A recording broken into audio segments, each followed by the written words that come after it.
जब भी मैं रियलिटी शोज में जाती थी ना, तो जब लोग जान जाते थे कि मैं बिहार से हूँ, तो जबरदस्ती मेरे साथ स्टोरीज क्रिएट करने की बहुत कोशिश करते थे कि बिहारी मतलब गंवार बिहार से हैं, हम करेंगे, ना बोलने आता होगा, ना चलने आता होगा, ना ठीक से इंग्लिश बोलने आती होगी। And I used to see like जो एकदम दिल्ली वाले, सब साउथ दिल्ली वाले जो कंटेस्टेंट्स होते हैं और बॉम्बे वाले कंटेस्टेंट्स होते हैं, oh you from Bihar, oh oh my God, Bihar से आते हैं लोग। क्या है भैया, इसी इसी धरती का हिस्सा है हम, और हमसे ज्यादा सक्सेसफुल लोग, बिहारियों से ज्यादा सक्सेसफुल अभी तक कोई किया ही नहीं। आप आईएएस देख लो, आप साहित्य देख लो, आप डांस देख लो, आप एक्टिंग भी देख लो, Pankaj Tripathi is the best person we have in Bollywood right now. वो कहाँ से आए हैं? बिहार से आए हैं। तो sir the thing is people are not ready to accept that they know internally that we are better than them. वो चीज जब उनको लग जाती है ना, ईगो हर्ट होती है उनकी, और कुछ नहीं होता। तो उस ईगो को जो उनका ईगो हर्ट होता है, उसको वो दूसरे तरीके से करते हैं, हमारा ही मजाक उड़ा करके।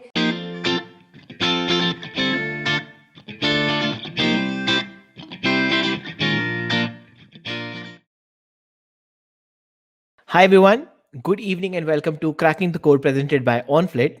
Today it's our 21st episode with Ritika Raj Singh. Let me quickly introduce Ritika for all of you. So hailing from Patna, Bihar, Ritika is a professional singer. From being the youngest finalist in the history of Indian Idol to now performing nationally with more than 250 plus shows, she has been awarded as the youth icon of Bihar in 2017. From being a batch topper to having plans to pursue masters along with a singing career, she is a woman who believes that always speak what you want in life because universe is always listening.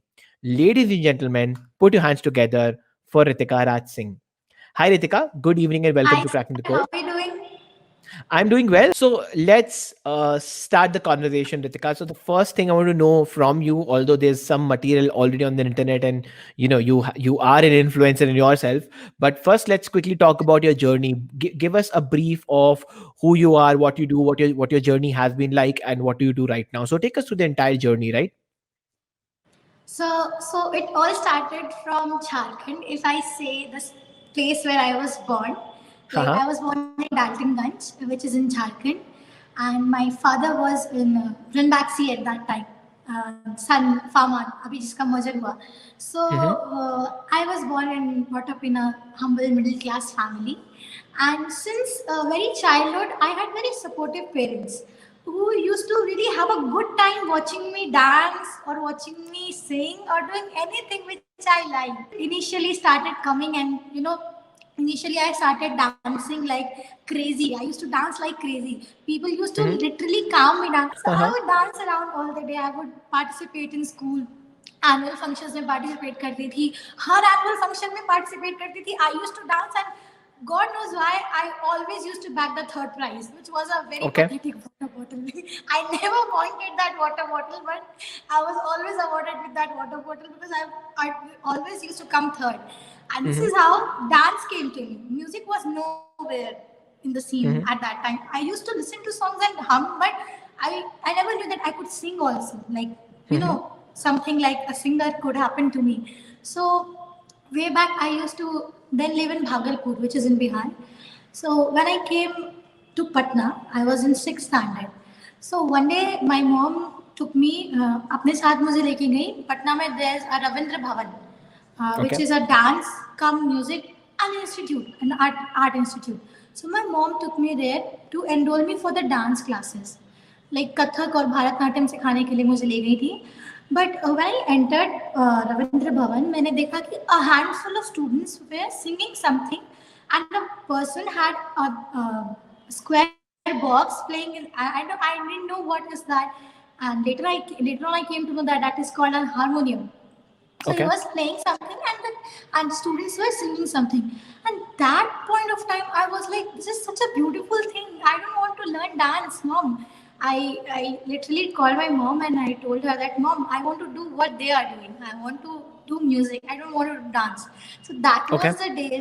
That was the initial sort of thing that I want to do music, and that is the day when I started I didn't enroll myself in that Ravindra Bhavan, but then I started singing on my own. Singing on my own, I used to sing for the music assembly in my school. I was a top singer in my assembly line, and कभी भी कुछ भी होता था, Ritika will come and sing the school song. Ritika will come and sing We Shall Overcome. कोई भी गाना Ritika will sing.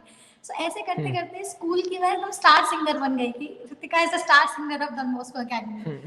And then one day Saroj Das sir came to my life. He was a new music teacher in my school. So that was the first person जिनसे मैंने गाने की training classically लेना शुरू की school premises में. Okay. वो होता है ना लेजर पीरियड्स होते हैं, जीरो पीरियड्स होते हैं, तो जाकर कभी सर कुछ गा रहे होते थे तो I used to join him, I used to sing along with him. तो ऐसे ऐसे करके म्यूजिक की तरफ जो इंटरेस्ट था, इट गॉट मोर स्ट्रॉन्ग कि मुझे म्यूजिक में ही इंक्लिनेशन है, आई डू म्यूजिक ओनली. तो ऐसे करते करते मुझे याद है मैंने 2 साल, महज 2 साल, when I was in standard 7th and 8th, I learned proper classical music. Like school में सीखती थी, but हाँ, Okay. that 2 years are helping me that 2 years of training are helping me till now. अभी भी Okay. उस training का मुझे बहुत असर हो रहा है, क्योंकि that was the base which he developed in me, कि सारे गामा कैसे लगाते हैं, बेसिक अलंकार कैसे करते हैं. And at that point of time जब मैं 8th स्टैंडर्ड का फाइनल एग्जाम दिया था मैंने, तो मुझे याद है कि टीवी पर एक दिन ऐसे ही खाना खा रही थी बैठ के, तो टीवी पर this ad came up all of a sudden, Indian Idol आ रहा है दोबारा से, इंडियन आइडल सीजन 6 आ रहा है, आप किस चीज का इंतजार कर रहे हैं. And I was going hither thither. I was like, mummy audition देना है, मम्मी ऑडिशन देना है. My mom was like, कैसे देगी तू ऑडिशन, इतनी छोटी है, अभी इंडियन आइडल की उम्र भी नहीं हुई है तेरी. I was 13 plus at that time, and the 13. age bar for 13 plus, and the age bar Okay. for Indian Idol was 16 to 30. So Okay. I had clearly no chance of going, but I was like, मुझे नहीं पता अब कभी idol नहीं आएगा. I was crying like hell. मुझे जाना है, बस मुझे ऑडिशन देखना है, मम्मी ऑडिशन देना, ऑडिशन देना, ऑडिशन देना. My mom was like, ये नहीं मानेगी, इसको लेके जाना ही पड़ेगा. So all of a sudden उसी दिन सुबह मैंने उनको तंग की, रात में तंग किया. नेक्स्ट डे रात में विदाउट एनी रिजर्व टिकट मैं और मम्मी कोलकाता पहुंच गए ऑडिशन देने. ऑडिशन देने गए तो स्वर्ण भूमि है कोलकाता में, सारे ऑडिशंस मोस्टली वही होते हैं, जब भी सारे गामा इंडियन आइडल जो भी ऑडिशन होता है. जब हमने देखा कि 2 तरह के ऑडिशंस होते हैं, एक होते हैं जो आप पहले से अगर रजिस्टर कर देते हो तो आपकी भीड़ से अलग हट करके एक अच्छे से होटल में तरीके से आपका ऑडिशन होगा, जहाँ पे हैंडफुल ऑफ बच्चे रहेंगे. और दूसरा होता है कि हजारों की भीड़ में जो 5 लाख कंटेस्टेंट्स होते हैं उसमें लगो, जब नंबर आए तब ऑडिशन लो. तो मैंने क्या करा था, मैंने निकलने से पहले अपने आप को रजिस्टर कर लिया था उस वाले ऑडिशन में, वो जो होता है ना अमीरों की ऑडिशन. तो उस ऑडिशन में मैंने अपने आप को एनरोल कर लिया था. तो मैं गई, मेरा नंबर आया, मेरे साथ 5 और जन गए. तो उन्होंने क्या करा, हम सबको, जब क्योंकि कैमरा का कुछ होता है, क्रॉस पे खड़े रहो, फ्रंट में कुछ ऐसा हमें खड़ा कराया. एंड दे वर लाइक कि अब आप गाना गाओ. सो आई वाज लाइक मुझे याद है, I just sang 2 lines, just 2 lines, and they were like, ठीक है जाइए. I was like, what the hell happened here? They didn't even let me sing more than 2 lines. मैंने बस बिछड़े अभी तो हम कल परसों गाया और उन्होंने कहा okay. I was furiated. I was so angry. I came out. I told to my mom, and I had that Bihari blood. हम लोग बहुत रिबेलियस होते हैं, ऐसा कर देंगे, वैसा कर देंगे, कैसे ऐसा कर दिया हमारे साथ, हमें कैसे नहीं आने दिया. So I was like, एक तो मैं छोटी थी और एकदम मैं स्टबन थी कि मुझे करना है. तो मैंने अपनी मम्मी से कहा कि mummy, see, they did not allow me to sing more than 2 lines. How unfair they are, how unjust they are. Mummy ने कहा okay, maybe you didn't perform well. My mom was like that. So my mom my mom, I would like to say something here, she never overrates their kid. Never. वो जैसे हैं उनको वैसे ही बताती, उससे कम जरूर बता देंगी कि मेरे बच्चे तो किसी काम के नहीं है, एकदम नालायक बच्चे हैं, वो जरूर कर देंगी. बट कभी भी कुछ भी करने के बाद भी किसी के पास तारीफ नहीं करती हमारी. ठीक है, कर रहे हैं, कुछ भी कर रहे हैं. तो शी वाज लाइक, तुमने गलती की होगी, तुमने अच्छा नहीं गाया होगा. And I was like, I don't listen to anything. I will go again. I will go and I'll line up in that line wala audition जो कल हो रहा है, and I'll give my audition once again. Oh. And the funniest part, I saw a man, he was smoking a cigarette, and I thought I had seen him inside that room जहाँ पे audition हो रहा था. तो I thought कि चलो इससे मैं हिसाब लूंगी अपना, मेरा गाना क्यों नहीं सुना इन्होंने. Just imagine, I was 13 plus. I was so full of confidence and so full of, कि मुझे करना कैसे नहीं दिया. I asked him, uncle listen to me, क्या मैंने इतना खराब गाया था कि इन लोगों ने मुझे गाना मेरा गाना सुना ही नहीं. ये तो गलत है अंकल, ये लोग अच्छे लोग नहीं हैं. सो ही वाज लाइक, अच्छा कहाँ से हो बेटा. आई सेड, पटना से हो. अच्छा एक काम करो बेटा, कल ना ओपन ऑडिशंस होने वाले हैं स्वब मूवी में, 4 बजे सुबह पहुंच जाना. वहाँ पे लाइन लगा के भी तुम ऑडिशन दे सकती हो. मैंने कहा अच्छा दे सकते हैं. तो he said yes. And you know who was he? Later on I found he was a creative director of Fremantle. He Oh. was a creative director and I was like, uncle ये कितने unjust लोग हैं बताइए, अब मैं गाना नहीं करने दिया, मेरा गाना नहीं सुना. They used to laugh like anything when I was in Idol. जब टॉप 10 में पहुंची थी, ये वही लड़की है ना बिहार वाली लड़ाकू. Oh. वो he was a Fremantle का हेड थे. मुझे नहीं पता था कि वो क्रिएटिव हेड है या क्या है. मुझे लगा कि अंदर थे तो जरूर कुछ ना कुछ जानते होंगे. So this is what happened. फिर मैंने ऑडिशन दिया. और सुनो, ऑडिशन देने के समय क्योंकि आपके सारे डॉक्यूमेंट्स की वेरिफिकेशन होती है, तो उन्होंने कहा अपना बर्थ ये दिखाइए, अपनी बर्थ सर्टिफिकेट दिखाइए, कितने साल की हैं आप. मैंने उनसे कहा देखो भैया हम 13 साल के हैं, हम 16 साल के हैं नहीं. I said this on their face कि हम नहीं हैं. I'm not eligible for Idol but I want to go to meet the judges. I want to sing. Right. Like, I haven't seen such a contestant in the history of Indian Idol. 13 साल की है, बोलती है Indian idol में जाएगी और Indian idol करेगी. मैंने कहा मुझे करना है. They were like, if you are passionate, how can we stop you? Go meet the judges. उसके बाद ऐसे ही होते गया. फिर एक के बाद एक वही सारे लोग जिन्होंने मुझे एलिमिनेट कर दिया था वो अमीरों वाली ऑडिशन में, सारे लोग इतने खुश हो गए गाना सुन के मेरा. उन्होंने मुझे सबसे पहले राउंड में फ्रूटी दी. एंड आप देखते हो ना जजेस को कि जजेस से मिल रहा है कैंडिडेट जो भी कंटेस्टेंट है. That doesn't happen at once. You have to clear at least 6 round of auditions first, क्योंकि 5 लाख लोग जब लाइन में लगते हैं तो जजेस 5 लाख लोगों से नहीं मिल पाएंगे. Right. सो एक इंटरनल फिल्ट्रेशन होती है जिसमें 6 राउंड्स आपको पार करना होता है और 6 उतने ही डिफिकल्ट राउंड्स होते हैं. आपको कुछ भी पूछ सकते हैं वो. So I cleared all the 6 rounds और finally I got to. So I want to ask a very important question for people who are watching. Let us go a little deeper in the reality of the reality show. ठीक है. So for the audience, take us through the entire flow के reality show में होता क्या है. मतलब क्या जो बहुत से लोग के दिमाग में मिथ है कि you go and stand in line and the next step is you go in front of the judges and you dance or you sing and you move out. Right. Take us through the journey. Go a little deeper. Tell us the reality and आपका personal experience कैसा रहा उस पूरी journey में. Sir, the bigger picture is a really tough one. I would say that कोई भी reality show is not a child's play. It is not, because I have been through the entire process, being from a middle class family, having zero connections at that time, because मुझे क्या पता कि कौन कहाँ क्या कुछ. I didn't have any connections. तो कोई चांस ही नहीं होता कि कोई मुझे फेवर कर दे या फिर रेफर कर दे. सिर्फ प्योर टैलेंट था.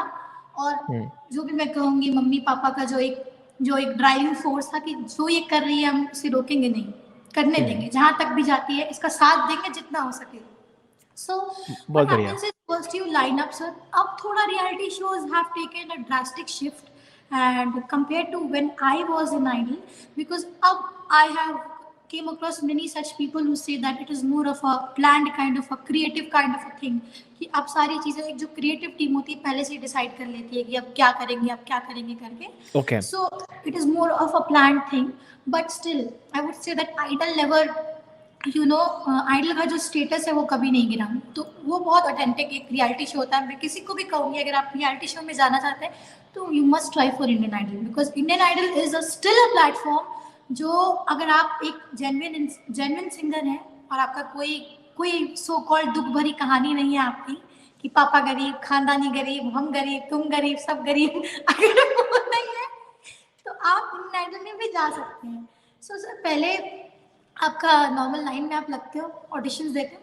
हाँ, लेकिन हर रियलिटी शो में एक लॉट ऑफ कैंडिडेट्स बनते हैं। उसमें से होते हैं कुछ जेन्युइन होंगे, कुछ ऐसे होंगे जो ऑलरेडी सोशल मीडिया वगैरह पे बहुत अच्छा कर रहे होते हैं, अच्छा। तो उससे भी पिक कर लेते हैं वो लोग, डायरेक्ट कॉल करके उनका डायरेक्ट करवा के थोड़ा उनको ज़्यादा फुटेज देते हैं फॉर दैट मैटर। और कुछ लोग होते हैं जो जेन्युइन होते हैं हमारी तरह, और कुछ लोग जो होते हैं वो होते हैं टीआरपी वाले, जो टीआरपी लाके देते हैं। तो a reality show is a makeup of every starter, you know. कुछ Right. नौटंकी, कुछ जेन्युइन, कुछ सोशल मीडिया स्टार्स, तो ऐसे करके उनकी जो एक पूरी एक लॉट ऑफ एक कैंडिडेट बनती है, तो इस तरह से बनाते हैं। So you just give the auditions भी क्लियर हुए, then sky is the limit for you. किसी को अगर रियलिटी शो में ही जाना है तो आपके तरफ से what are the 3 advice you think, या what are the 3 things you think ध्यान में रखनी चाहिए जाने से पहले या जाने के टाइम पर? आई वुड से दैट अगर आप एस्पायरिंग सिंगर हैं तो you can do the best for your self. अगर 3 चीज़ों में समराइज करना है तो मैं बोलूँगी सबसे पहली बात कि इंट्रोस्पेक्शन कीजिए। इंट्रोस्पेक्शन कीजिए कि आपका टैलेंट अभी किस मकाम पर है, और आप इसको प्रैक्टिस और थोड़े सुन के समझ के अपने गाने को पॉलिश करके कहाँ पर पहुँच सकते हैं। Because a person can be the best जज for themselves. If you Right. agree with me or not, I don't know, but आपको खुद से बेहतर कोई जज नहीं कर पाएगा। अगला आपको शायद बोल के चला जाए कि आप बेटा तू तो शाहिद कपूर लग रहा है, बट उसको पता है कि वो शाहिद कपूर लग रहा है कि वो वाहिद कपूर लग रहा है। So you have to first जज योरसेल्फ, ठीक है? Okay. आप अपने आप को जज करो, जज करके आप अपने आप को एक मार्क करो, एक बेंच मार्क पे कि ठीक है मैं अच्छा हूँ, I am ready to enter. और एक कैटेगरी में आएंगे, अभी मुझे थोड़ा सीखना है, ठीक है? तो जो who are ready to enter they have a different road map, who have to do something to enter they have a different road map. So which one of them you want me to talk about first? So who are planning to enter उनका बात करते हैं पहले। Okay, so if you are planning to enter, make sure that you do participate in as many as reality shows you can. I'm telling you that because that will help you evolve as a very strong person mentally. Because And, जब आप and when you say the reality show, does it also mean the competition or the opportunities that come across, whether off TV, on TV or whatever? Everywhere Okay. Radio पे भी अगर show हो रहा है ना, radio अच्छा। पे भी अगर टैलेंट हंट हो रहा है, मैं उसकी भी बात कर रही हूँ। क्योंकि Okay. जब आप 10 लोगों से रिजेक्ट होते हो ना, वो चीज जब आपके यहाँ लगती है ना, तो उसके बाद जो बंदा अपने आप को स्ट्रॉन्ग करता है ना, उसके बाद उसको हराना बहुत मुश्किल होता है। ऐसी बात नहीं कि सर मैंने पहले ऐसे फाइनल कर लिया। You will be very surprised to know that मेरी मम्मी मुझे कहाँ कहाँ लेकर नहीं गई थी आइडल के पहले ऑडिशन दिलाने के लिए। I have traveled to Varanasi, I have traveled to Ranchi, I have traveled to Jamshedpur, I have traveled to Devghar, I have traveled to Lucknow. Almost entire north I have traveled. मैंने कभी star kids का audition दिया, कभी Sa Re Ga Ma Pa little champs का audition दिया, कभी मैं little champs का ऑडिशन में टॉप 30 में जाकर आउट होके आई, मुंह पे रिजेक्शन लेकर आई। तो मैंने कम से कम 10 से 15 रियलिटी शो में रिजेक्शन फेस करने के बाद Indian Idol till the age of 13 मैं इतने सारे रियलिटी शो में जा चुकी थी और हर जगह से रिजेक्ट होके आ चुकी थी। तो रिजेक्ट करते ना rejection mean nothing to me. अच्छा चलो कोई नहीं, कहीं और जाके कर लेंगे। सो ये चीज आ जाती है, ठीक है? और रियलिटी शो सर इसलिए मैं बोल रही हूँ क्योंकि बहुत सारे सिंगर्स हो गए हैं आपके जमाने में, ठीक है? तो reality show gives you the initial push, it gives you the initial push and recognition, जो आपके लिए ऐसे कमाना is a bit difficult. Because आप एक बार नेशनल टीवी पे जब आ जाते हो ना, तो आप 152 स्टेट्स में आप जब टेलीकास्ट होते हो ना, तो आपकी एक फेस वैल्यू बनती है। अग्रीड? जब आपकी फेस वैल्यू बनती है ना, तो लोग आपको वहां से कॉन्टैक्ट करेंगे, आपको शोज के लिए बुलाएंगे, कोई आपको रिकॉर्डिंग के लिए बुलाएगा। बिकॉज जब आप टीवी पे दिख रहे हो ना, तो आप जैसे हो एग्जैक्टली वैसे दिख रहे हो और आपका टैलेंट भी एकदम वैसा दिख रहा है, क्योंकि रियलिटी शो में टेक्स नहीं होते। जहाँ तक मुझे पता है, जब मैं इंडियन आइडल में थी, आपने गलत गा दिया तो वो गलत ही टेलीकास्ट होगा और आप अगले राउंड में एलिमिनेट हो जाएंगे। So that is the best thing which you can do, go to a reality show. I don't pressurise you for doing a reality show, but that is the smartest way कि आप भीड़ से smart work करके थोड़ा अलग हो जाओ। Okay. या तो आप रियलिटी शो करो, या तो फिर आप एक काम करो, आप किसी इवेंट कंपनी के साथ थोड़ा अच्छा सोशल मीडिया, पहले अपना सोशल मीडिया प्रोफाइल ठीक करो। सोशल मीडिया प्रोफाइल ठीक करने का मतलब जरूरी नहीं है कि आप फेक फॉलोअर्स खरीद रहे हो। Sir, no one gives a shit about it. आपके कितने फॉलोअर्स हैं इन द रियल वर्ल्ड वो नहीं देखते हैं। कोई भी म्यूजिक डायरेक्टर आपको आपके फॉलोअर्स देख के नहीं बुलाता है। आप विश्वास नहीं करोगे, रहमान सर किसी देहात से भी सिंगर को उठा कर ले आते हैं और उसे पटाखा गुड्डी जैसा गाना गवा देते हैं। सो दैट डजंट, वो आप अगर लिखा होगा तो आपको मिल जाएगा वो। You just have to be there when it is, you know, जब हंट जा रही है। जैसे सीक्रेट सुपरस्टार में जो लड़की थी उसको आसाम से लेकर आए, उसको आसाम से गाना गवाया। So, कहीं ना कहीं सोशल मीडिया और लोगों के जो वर्ड जो बोलते हैं ना, आई थिंक हमने पढ़ा था word of mouth. Word of mouth भी बहुत बहुत अच्छा गेम खेलती है। मान लो अगर मैं गा रही हूँ, आज मैंने अपना कोई वीडियो दे दिया और कल सर ने, आपने मुझे ही रिकमेंड कर दिया, आपका कोई दोस्त का दोस्त होगा जो कोई छोटा सा शॉर्ट फिल्म ही कर रहा होगा, बट आप उसको बोलोगे यार वो लड़की इंस्टाग्राम पे जो है ना बहुत अच्छा गाती, एक बार उसको कॉन्टैक्ट करके देख। So you know this is how you get into networking. और जब आपकी नेटवर्क बहुत स्ट्रॉन्ग हो जाएगी ना, तो कहीं ना कहीं से सर आई कैन गारंटी आपको काम मिलना ही है।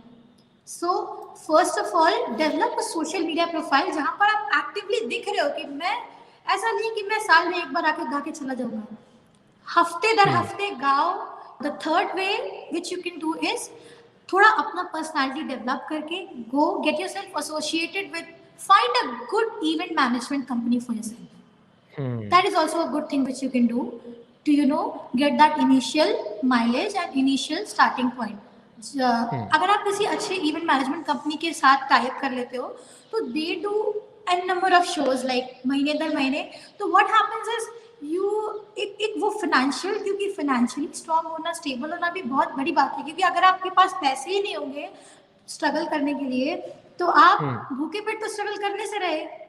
और जब इंसान को भूख लगती है तो गाना तो निकलने का नाम ही नहीं है, आप गा ही नहीं पाओगे।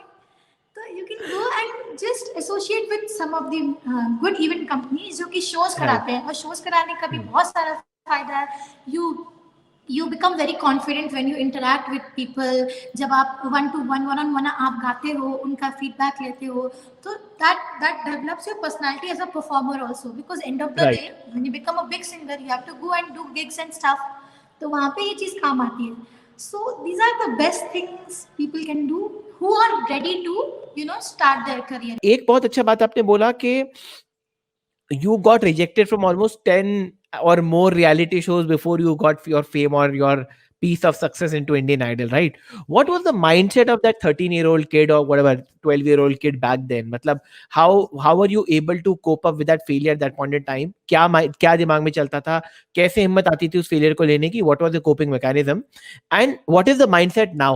When you are following a career that is out of the league and which is not very prevalent, you need to have very caring parents, and that is a truth which no one can deny, because you see rejection के बाद हमें क्या लगता है ना कि हमें लगता है कि अब सुबह ही नहीं होगी, things like this come up कि अब कुछ हो ही नहीं सकता, मेरी तो कोई वैल्यू ही नहीं है, मुझे रिजेक्ट कर दिया इसका मतलब तो मेरी कोई वैल्यू ही नहीं है। But their parents play a very, you know, a very indispensable role. My mom has played that role in my life. Even my dad is such a sweetheart, but my mom was never, she never doubted my talent. वो बोलेंगी नहीं कि तुम बहुत अच्छी हो, but वो कभी जताती नहीं कि तुम बहुत अच्छी हो, but in a way she used to always give me this, you know, this strength and this power that you keep doing. So when I used to cry profusely like in my mom's lab, I used to say that mummy अब नहीं होगा मेरे से, तो बोली तुम चिंता क्यों करती हो, बताओ कौन सा ऑडिशन फिर आ रहा है, उसमें लेके जाएंगे तुमको। So this was a very thing which, जो मेरी आंखें बड़ी हो जाती थी, रोते रोते भी मैं खुश हो जाती थी। अच्छा मम्मी लेके जाओगी, फिर से लेके जाओगी? हाँ क्यों नहीं लेके जाएंगे बेटा तुम्हें। तो my parents have played a very supportive role in making me what I am today। तो जब मैं ऐसे परेशान हो जाती थी तो मम्मी कहती थी कि बेटा जब शेर जो है शिकार करता है तो वो पहले अपने पंजे पीछे करता है, उसके बाद फिर वो एक लंबी सी छलांग मारता है और सीधा शेर अपना शिकार कर लेता है। तो तुम वो सोचो कि ये सारी जो चीज़ें हैं वो तुम अपना कदम पीछे बढ़ा रही हो कुछ बहुत बड़ा करने के पहले, तुम वो छलांग मारने के पहले। तो ये सारी Hmm. छोटी छोटी चीज़ें, सम मोटिवेशनल स्टोरीज, समथिंग लाइक तुम मेरी बेटी हो कैसे हार मान रही हो, थिंग्स लाइक दैट, वो बहुत काम करती है sir, because there is no one out there reaching out for you, only your Hmm. family members and very fortunate people, I would say, like, and that is a real exception in the 21st century, who get very supportive friends. Hmm. Not all friends are very supportive, because when they see that you're doing something very good, some point they feel that they have this thing that यार ये क्यों कर रही है, ये Hmm. हमसे आगे क्यों बढ़ रही है. This thing Right. comes up and I have faced this thing. So I would say that इस तरह के करियर में आप एक्टर बन रहे हो, सिंगर बन रहे हो, ऐसे तो ज़्यादातर लोग सपोर्ट नहीं करते हैं, बट अगर पेरेंट्स सपोर्ट कर रहे हैं ना, देन आपको दुनिया में किसी चीज़ की ज़रूरत नहीं है. तो उस वक्त मेरी मम्मी का सपोर्ट ही मेरा सबसे बड़ा एक जो होता है ना फैक्टर था. और Hmm. मम्मी के सपोर्ट के अलावा एक और चीज़ थी कि मुझे शर्म नहीं आती थी किसी चीज़ में, कि उस समय तो ये भी था कि बिहार से हूँ तो सबसे पहले क्रिएटिव वाले मुंह पे बड़ा सा कैमरा लगा के पूछते थे, अरे बिहारी हो, तुम्हारे यहाँ तो हम करके बात करते हैं, Oh shit. तुम्हारे यहाँ अच्छा. तो, अरे तुम्हारे यहाँ तुम लालू के यहाँ से आई हो. And this was their tone when they used to speak to me. तो एक वो भी चीज़ थी मेरे साथ कि मैं बिहार से हूँ, and they used to think कि कुछ अजूबा हो गया कि बिहार से कोई आके शुद्ध भाषा में बात कर रहा है, इंग्लिश बोल रहा है, और उसको दिक्कत नहीं हो रही है मैं से हमसे मैं पे शिफ्ट करने में. Because in are colloquial language आज से मम्मी हमको भूख लगी है, मम्मी हमको खाना दो, मम्मी हम यहाँ जाएंगे, हम ये करेंगे, हम वो करेंगे. And when you are there in Bombay, when you talk to people, they say मैं ये कर रही हूँ, मैं वो, मैं Hmm. they used to think that this is something very unusual, very exceptional. तो So creative I have a question for you here, Ritika, and ji. it's a different line of understanding I want to kind of get from you. Did you face any sort of a discrimination ever because you were a Bihari girl coming from a not a rich or a very upper class family, and how were you No, also I able to am a break middle that? class. I accept that. दिल से middle class हूँ मैं, और नहीं, but क्या उससे कभी discrimination मिला है कि भाई लड़की है, बिहारी है, पता नहीं क्या करेगी? और अब आपकी क्या एडवाइस है उन लोगों के लिए जो सिमिलर बैकग्राउंड से आते हैं, और वो कैसे इस चीज को कॉम्बैट कर सकते हैं? सर डिस्क्रिमिनेशन तो बहुत एक बोलेंगे एक पिनलाइजिंग टर्म हो जाएगा. मैं डिस्क्रिमिनेशन तो नहीं बोलूँगी, ठीक है, because her moment of time में मेरी मम्मी थी मेरे साथ. मुझे आधी ठीक चीज़ें है, तो वो महसूस ही होने नहीं देती थी मुझ पर आने से पहले ही वो. हाँ, लेकिन मैं ये ज़रूर कहूँगी कि जब भी मैं रियलिटी शोज़ में जाती थी ना, तो जब लोग जान जाते थे कि मैं बिहार से हूँ, तो ज़बरदस्ती मेरे साथ स्टोरीज़ क्रिएट करने की बहुत कोशिश करते थे कि बिहारी मतलब गँवार बिहार से हैं, हम करेंगे, ना बोलने आता होगा, ना चलने आता होगा, ना ठीक से इंग्लिश बोलने आती होगी. And I used to see like जो एकदम दिल्ली वाले सब साउथ दिल्ली वाले जो कंटेस्टेंट्स होते हैं और बॉम्बे वाले कंटेस्टेंट्स होते हैं, oh you from Bihar, oh oh my God, Bihar से आते हैं लोग. क्या है भैया, इसी इसी धरती का हिस्सा है हम, और हमसे ज्यादा सक्सेसफुल लोग, बिहारियों से ज्यादा सक्सेसफुल अभी तक कोई किया ही नहीं. आप आईएएस देख लो, आप साहित्य देख लो, आप डांस देख लो, आप एक्टिंग भी देख लो. Pankaj Tripathi is the best person we have in Bollywood right now. वो कहाँ से आए हैं, बिहार से आए हैं. तो sir the thing is people are not ready to accept that they know internally that we are better than them. वो चीज जब उनको लग जाती है ना, ईगो हर्ट होती है उनकी, और कुछ नहीं होता. तो उस ईगो को जो उनका ईगो हर्ट होता है उसको वो दूसरे तरीके से करते हैं, हमारा ही मजाक उड़ा करके. भैया कर लो, मजाक उड़ा लो. मैं कहूँगी कि सर मैंने इस चीज़ को ऐसा बदला कि उसके बाद जो एंटायर टीम ऑफ सोनी थी, उनको अगर मैं ना दिखूँ सेट पे, या सेट पे थोड़ा लेट हो जाओ, या फिर सेट पे everybody used to keep an eye on me. मैंने खाना खाया कि नहीं, मैं ठीक से सो गई कि नहीं, समय पर सोई कि नहीं, समय पर उठी. They used to take care of me like a child, क्योंकि उनको पता था धीरे धीरे, क्योंकि all I did was I just remained myself. I never tried to imitate the contestants from Delhi. I never tried to imitate the contestants from Kolkata, from Bombay. जो मैं थी एंड इवेंचुअली ये चीज़ जो है ना सर, मैं सबको कहना चाहूँगी कि किसी को भी इम्प्रेस करने के लिए ना बदलिए मत खुद को। आप जैसे हैं वैसे ही रहेंगे ना, तो eventually people will start accepting you like that and they will fall in love with you for your reality. When you are real ना, they will fall in love with you for your reality. But when you are fake, कब तक fake रहोगे? एक ना एक दिन you have to come out of that fake shell और आपको अपना जो ओरिजिनल सेल्फ वो दिखाना पड़ेगा। Sir, the entire Idol family had given me a nickname, Golu. They never used to call me Ritika, not even the judges. Andu Malik sir used to call me Golu. Salim Merchant sir used to call me Golu. Asha Bhosle ji used to call me Golu.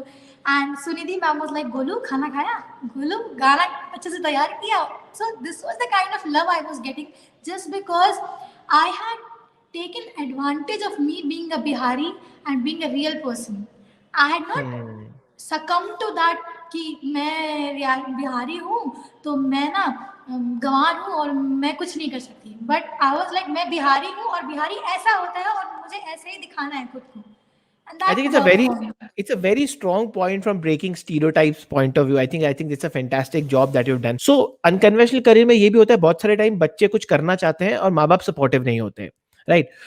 What is your advice? क्या करना चाहिए बच्चों को या उन माँ बाप को क्या करना चाहिए? मतलब how should they come on the same page? मैं ना थोड़ा यहाँ पे फिल्मी नहीं होंगी क्योंकि मैंने हमेशा देखा है एक जनरलाइज स्टेटमेंट बन गया, जो भी कुछ अच्छा कर लेता है अपनी लाइफ में, थोड़ा इन्फ्लुएंसर बन जाता है सो कॉल्ड, वो कहेगा let your kids fly, let your kids do what they want to do, don't hold their don't hold their dreams, don't let them fly. अरे फ्लाई करने के लिए पहले अपना ग्राउंड वर्क तो कर लो। जो बच्चे इस चीज में हवा में उड़ जाते हैं टेड टॉक्स देख के कि I gave up my education, I decided that was the point. Are you with me? एक हाथ रेस करके दिखा देंगे, Are you with me? TED Talks में मैंने देखा है, that was the time. But आप कभी ये नहीं सोच रहे हो सर कि वैसे सिर्फ 10 बच्चे हैं जो कुछ अच्छा कर रहे हैं और इंडिया की आबादी 120 मिलियन है सर। कहाँ हो आप? You need to understand the reality. That's not how things are supposed to be done. और मैंने तो सर देख लिया लॉन्ग रन में, मम्मी पापा से ना झगड़ के अपना फायदा नहीं है। वो एक्सेप्शंस होते हैं सर जो कुछ कमाल कर जाते हैं, पर हमें एक्सेप्शंस तो हर कोई एक्सेप्शन नहीं होता सर। तो मैं कहूँगी कि ना ही अपने मम्मी पापा का पूरा ये करो, रिवोल्ट करो, ना ही मम्मी पापा की पूरी तरह से सुनो। वो जो कह रहे हैं उसको पूरी तरह से सरेंडर मत करो, एक स्मार्ट मिडवे बना लो, ठीक है? कि मान लो अगर मम्मी पापा चाह रहे हैं कि आपको कुछ बनना है, और सर पैशन का क्या है? जब पैशन एक ऐसी चीज़ है ना, आप मरते दम तक भी वो चीज़ आपके अंदर इनहेरेंट रहेगी। You just need to keep on polishing it. आप डांस करो ना तो रोज 1 घंटा डांस कर लो, दैट्स इनफ। गाना गा रहे हो तो रोज 1 घंटा गाना गा लो, या फिर वीक में 1 दिन अच्छे से गाकर अपनी वीडियो डालो। I don't think that has to do something with your entire lifestyle कि एक गाने के नाम पे और एक डांस के नाम पे मैं पूरी जिंदगी एकदम ऐसा ना देखो बिखेर दूं, अपनी शाटर कर दूं कि मुझे बस यही करना है तो कुछ करूंगा नहीं। आप गाना गाते sir, Manushi children, we have such examples, people are there. अभी अगर आपको कुछ बनना है ना, education is going to help you. ये नहीं कि आपकी डिग्री देख के आपको गाना दे देंगे या फिर आपकी डिग्री देख के आपको एक्टिंग में देंगे, पर उसके बाद क्या होता है ना सर, एक कॉन्फिडेंस आ जाता है आप में कि चलो भैया अगर कल को यहाँ सक्सेस नहीं भी हुए ना तो 2 वक्त की रोटी कमाने लायक I had that qualification with me. क्योंकि इंसान के पास एक मिनिमम ग्रेजुएट डिग्री जब होती है ना तो वो बहुत सारी चीज़ों के लिए एलिजिबल होता है। फिर उसको कभी ये नहीं होता है कि बाप रे बाप पूरी जिंदगी तो लगा दी इसने, अब क्या करूँ, अब तो फेल हो गया, अब करूँ तो करूँ क्या। और सर वैसे लाइफ बहुत डिप्रेसिंग हो जाती है जब आप कुछ कर नहीं पाते हैं, हाथ में जो था वो भी चला जाता है। तो मैं कहूँगी कि पेरेंट्स की बात मानिए, अगर वो चाह रहे हैं कि आप यूपीएससी के लिए पढ़े और आईएएस बने वो मत करिए, लेकिन हाँ उसमें से कम आप पढ़ के उसका जो सबसे इनिशियल लेवल जॉब है या फिर उसी एडमिनिस्ट्रेटिव फील्ड में जो कोई छोटा सा भी जॉब आप पकड़ लीजिए ना, उनको भी जिंदगी चैन से उनकी बीतेगी, क्योंकि वो किसके लिए बोलते हैं, हमारे लिए बोलते हैं। तो आई वुड से कि वो भी करिए और साथ में रियाज करते रहिए, बिकॉज ये पॉसिबल है। जब मैं कर सकती हूँ ना, sir I will tell you one thing which is a secret no one knows till now, I have failed continuously in maths from 5th standard to 8th standard. मैं कभी पास नहीं हुई सर मैथ्स में, कभी नहीं। बहुत बहुत ही बेकार थी मैं मैथ्स में, एकदम दर्शील सफारी थी मैं, तारे जमीन पर वाले मैं बहुत खराब थी मैथ्स में। मैं कभी सर कभी मैंने अपने टीचर को, मैं ना टीचर से लिटरली क्रिप करती थी, सर 34 है सर 38 पासिंग मार्क्स है सर, प्लीज सर दे दीजिए। मुझे Ritika, what will you do with this mark, you have failed pathetically in maths. फिर से 1 साल तक मेरे रिपोर्ट कार्ड में red red red red red. पता नहीं सर, इंडियन आइडल में जाने के बाद ना क्या हुआ, वो जो स्पैन ऑफ 3 मंथ्स और 4 मंथ्स जो मैंने बॉम्बे में बताया ना कहीं मुझे शांति से पढ़ाई करने की ना जो एक जरूरत है वो समझ में आ गई। ज्यादातर लोगों के साथ क्या होता है कि वो लाइट्स और कैमरा और एक्शन के बीच में रहते हैं तो खुद को सेलिब्रिटी समझने लगते हैं, बट आप सेलिब्रिटी हो सिर्फ 4 महीने के लिए, उसके बाद फिर रियलिटी शो होगा, फिर कोई और सेलिब्रिटी बन जाएगा। बट मेरा दिमाग थोड़ा अलग किस्म से काम किया, मुझे लगा कि नहीं, मुझे ना पढ़ाई भी उतनी अच्छी से करनी चाहिए जितने अच्छे से मैं गाना गाती हूँ। तो कोई एक्स्ट्रा एफर्ट नहीं लगाया सर, टू बी ऑनेस्ट, कोई एक्स्ट्रा एफर्ट नहीं लगाया, बस नॉर्मल रूटीन वे में थोड़ा थोड़ा पढ़ती थी, थोड़ा थोड़ा गाती थी, थोड़ा पढ़ती थोड़ा गाती, ऐसे करते करते मैंने अपने बोर्ड्स निकाल लिए, 10th बोर्ड्स निकाल लिए। उसके बाद 12th में तो I was a state topper.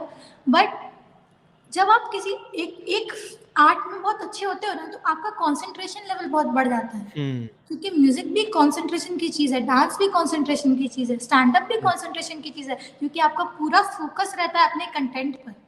Stand up comedian का कंटेंट उनका रहता है, सब कुछ हमारा गाना रहता है, तो सब गाना जब आपका दिमाग चारों ओर सोचेगा तो आप गाना नहीं गा पाएंगे, तो कंसंट्रेशन आ जाता है। So I would just want to say that do not follow what your parents tell you blindly, but at least listen to them and find a mid way जिसमें आपकी भी भलाई हो और उनकी भी भलाई है, because the world is becoming a very difficult place to live इन।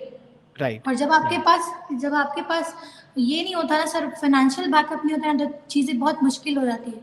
और बहुत सारे, हर कोई ऐसा ब्लेस्ड नहीं होता कि उनके पेरेंट्स हर चीज़ में साथ देंगे। मैंने देखा है सर, बहुत सारे, मेरी तो एक फ्रेंड इतना अच्छा गाती थी, बट उनके पेरेंट्स वर लाइक, उनके पेरेंट्स को तो ये शर्म की बात लगती थी, गाना ही शर्म की बात लगती थी, डांस शर्म की बात लगती थी। तो ये टैबू तो अभी भी है सर। तो ये मैं कहूँगी कि अपने पैशन को किसी के लिए भी छोड़िए मत, हाँ, लेकिन दोनों चीजें करिए। अगर उसके लिए आपको प्यार है ना तो आप कहीं से भी उसके लिए समय निकाल लेंगे। So I would just want to say this, दोनों चीजें करिए। So बहुत बहुत बहुत अच्छी, it's a very practical advice, Ritika. How important and how can young singers leverage social media? And then is Bombay a constraint or is going to a particular city the constraint? क्या आप कहीं से भी singer बन सकते हो, क्या आप कहीं से भी म्यूजिक करियर परस्यू कर सकते हो, या आपको बॉम्बे जाना पड़ेगा? और सोशल मीडिया कैसे लेवरेज किया जाए, थोड़ा सा उसके बारे में बात करते हैं हम। So I would like to start with the social media thing. I would say that ये ना हम जैसे एस्पायरिंग सिंगर्स का, डांसर्स का, एक्टर्स का ब्रह्मास्त्र बन गया है social media. Okay. I would say in one word, I'll say that ये एक ऐसी चीज़ है ना जो आपको फर्श से अर्श पर ले जा सकता है, बिकॉज चूंकि कब आपका कंटेंट वायरल हो जाएगा ना सर, यू नेवर नो। और उस वायरल होने तक हमें कंसिस्टेंसी बना के रखनी है, क्योंकि क्या होता है जब हम सोशल मीडिया पे अपना गाना डालते हैं, मैं अगर बहुत सारे लोग अगर देख रहे होंगे जो म्यूजिक से हैं या फिर आर्टिस्ट हैं, किसी भी किस्म के आर्ट से जुड़े हुए हैं, आपका जो भी कंटेंट है ना उसको आप रेगुलरली अपलोड कीजिए, बिकॉज ऑडियंस बेस बनने में टाइम ज़रूर लगता है, बट जब एक बार वो बन जाती है ना, एट वंस आपके पास मास सपोर्ट आ जाता है। Mass support is very big thing sir. मैं बस पासपोर्ट की वजह से नहीं जा पाई थी, और मेरे फर्स्ट ईयर के फाइनल एग्जाम्स थे। A lady in the US was calling me. She literally messaged me on my Instagram, because Instagram is a very very potent promotion tool. बहुत ज़बरदस्त प्लेटफॉर्म है सर वो। उससे कितने लोगों का घर चल रहा है इंस्टाग्राम से। It's a virtual business setup of people. You won't believe that it's actually an office for people who are using it properly.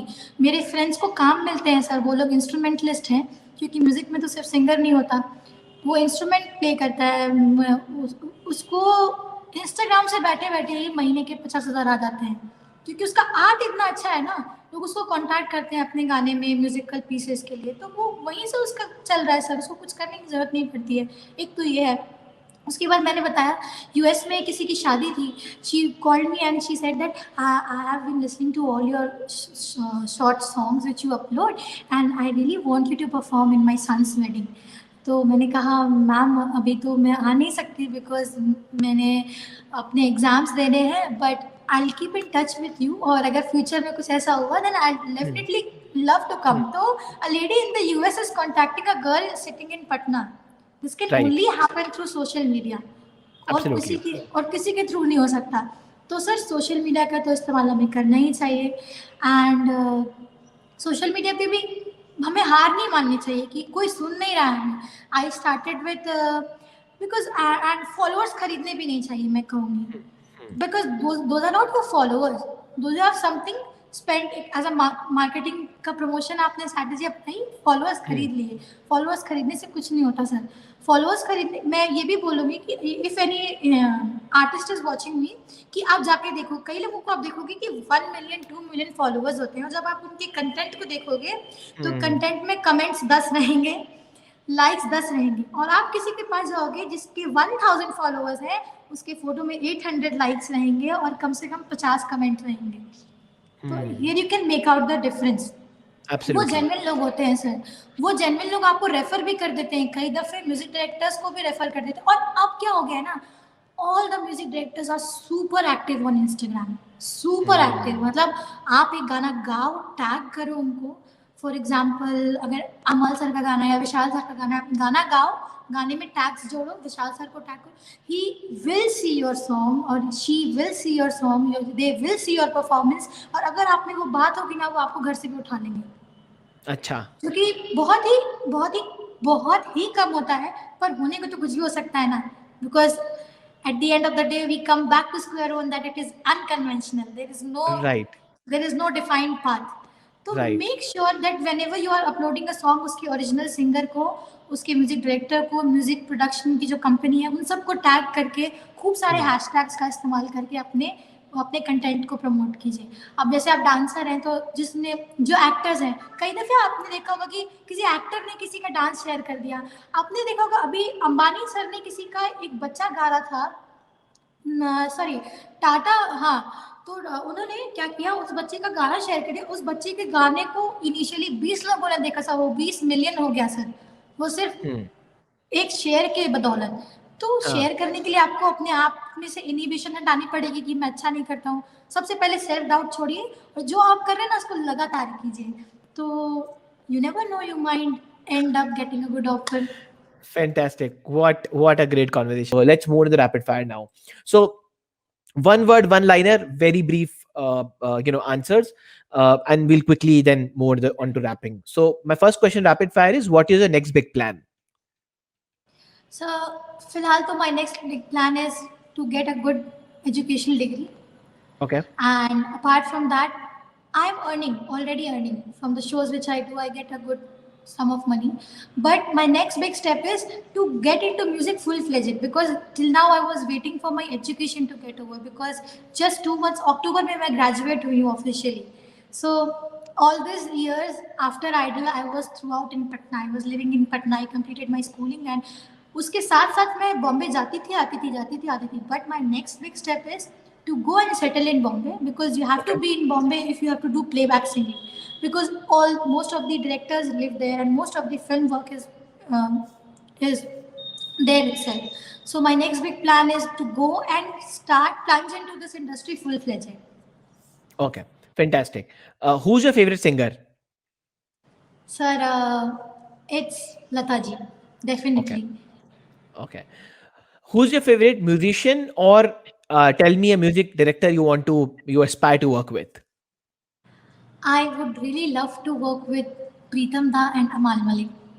They two are just amazing, and they two have really acknowledged my talent also. So I really think that in future, you never know if I get to sing something for them. Okay. Tell me your favorite memory of Indian Idol.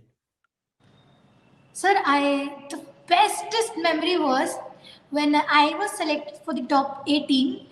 वो एक मतलब मैं शब्दों में कैसे बताऊँ, if you have heard about NCP, National Center for Performing Arts, which is in Bombay. एकदम जो बॉम्बे जो बीच है ना, बीच के एकदम किनारे पे. तो the moment when we realized, when we were inside, जब हमारा रिजल्ट आने वाला था सर, सुबह के it was like 3:40 और 3:45 हो रहा था जब हमारा रिजल्ट आने वाला था, और हम सब डर के मारे बैठे हुए थे. और जब हमारा रिजल्ट आया ना सर, क्योंकि हम पूरे दिन अंदर एसी में बैठे हुए थे, पूरे दिन क्या सुबह से बैठे हुए थे, और 3 बजे 3:30 बजे हमारा ये आया।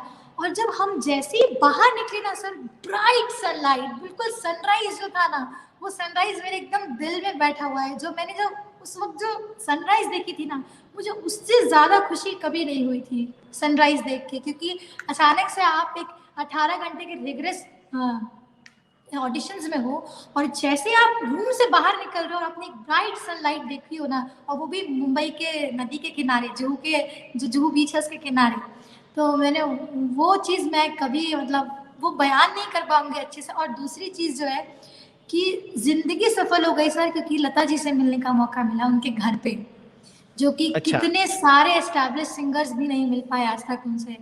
तो एक सिंगर का जन्म, कहते हैं ना सर, कहावत है कि जन्म उसका सफल हो जाता है एज अ सिंगर अगर वो लता जी के दर्शन हो जाए। और हमें तो लता आशा जी दोनों के दर्शन हुए थे उनके घर जाके, जो कि बॉम्बे में है। तो Wow. that is something which I can never put into words, and that is gonna live with me forever. Fantastic. It was a super conversation with you, Ritika. I'll quickly read the audience's questions, and maybe if you can quickly answer them, and then we will wrap today's session. What is an instrument which you would like to learn? Like, do you play? Because somebody also asked that. Do you play instruments? And if you play or you want to learn something new, what is that? Actually, I started learning on my own guitar Mhm. and piano. YouTube देवता जो है हमारे, YouTube हमारे सबसे बड़े गुरुजी हैं। तो मैंने YouTube अली खान साहब से सीखना शुरू किया है। तो मैं गिटार भी बजाती हूँ और मैं कीबोर्ड भी बजाती हूँ, और सब YouTube अली खान साहब से सीखा है। What has been the best performance of your career so far? My best performance, definitely my auditions, where Okay. I was able to bag the top 10 contestants, where other people were double my age, and I had sung a song like मैंने राहत फ़तेह अली खान साहब का गाना गाया था, और that has been my best performance because one never expects such songs at such a young age. So that was the best Hmm. performance which I gave in Idol. Fantastic. Do you aspire to be like any other famous singer, or do you want to create your own style in industry? Uh, I really love this question because the thing is, my voice never matches with anyone. I don't know if that is a plus point or a negative point. मेरी Mhm. आवाज़ किसी की तरह है ही नहीं। मतलब मैं कोशिश भी कर लूँ ना, तो मैं श्रेया घोषाल जी की तरह नहीं गा सकती और लता जी की तरह नहीं गा सकती। So bro, I have no other option. I have to be myself and I have to create my individual identity. हाँ, वैसे मुझे कई बार जो होता है ना, दिल से अंदर से खुशी निकलती है श्रेया घोषाल को सुन के कि she is an angel of a singer. मतलब उतना सुंदर हमारे हिंदुस्तान में कोई नहीं गाता है जितना वो गाती हैं। तो कभी कभी उनको सुन के बहुत लगता है कि काश थोड़ा सा ऐसा गा लेते। तो yes, she Hmm. Inspires me in such a way. You talked about your mom. What about your dad? Is he supportive? उनका क्या थॉट्स है आपके करियर के बारे में और फ्यूचर के बारे में? I will say that my mom and my dad are just two faces of a same coin. Okay. क्योंकि मम्मी को कहाँ से स्ट्रेंथ मिलती है? डैड से। अगर डैड मना कर देंगे तो I think that is the prevalent fashion of the all the families कि मम्मी पापा का जो भी डिसीजन रहता है वो साथ में रहता है। सो फाइनेंशियली जो मैं कर पा रही हूँ, कहीं भी भेजना, कहीं भी जाना, वो सब कैसे हो रहा है? मेरे पापा की वजह से हो रहा है। मम्मी तो मेरी होम मेकर है। So if I had to जज them, it will be an impossible thing कि किसने ज़्यादा सपोर्ट किया है। बस ये होता है कि जो पापा होते हैं वो हमें बैकएंड से सपोर्ट करते हैं, बट मम्मी जो होती है वो क्योंकि बच्चे के साथ सबसे ज़्यादा टाइम स्पेंड करती हैं तो वो इमोशनल सपोर्ट ज़्यादा देती हैं। बट मम्मी हो चाहे पापा हो, मैंने शायद बोला भी था, दोनों ने मुझे इनसेसेंट सपोर्ट किया है। किसी को भी मैं नहीं चुन सकती। Both of them are super supportive, super loving. मुझे एक्चुअली में वो लोग ना एक मिडिल क्लास होने के बाद भी एकदम जो बोलते हैं ना, एकदम क्वीन एलिजाबेथ वाली ट्रीटमेंट मिलती है मुझे घर में। बहुत प्यार से रखते हैं मुझे मम्मी पापा, तो दोनों बहुत सपोर्टिव है मेरे, बहुत ज़्यादा। Fantastic. Fantastic. So, on that note, Ritika, let's wrap today's session. First of all, let me thank you for coming on Cracking the Code and spending thank you your for time having with me. us. Thank you for I think it was fantastic talking to you. There were so many things we spoke about, we explored, and we wish you all the best from my audience, from all those who came here to watch. So we wish you all the best for your career, and we hopefully will see you soon in one of the playbacks. So all thank the you so best. Much.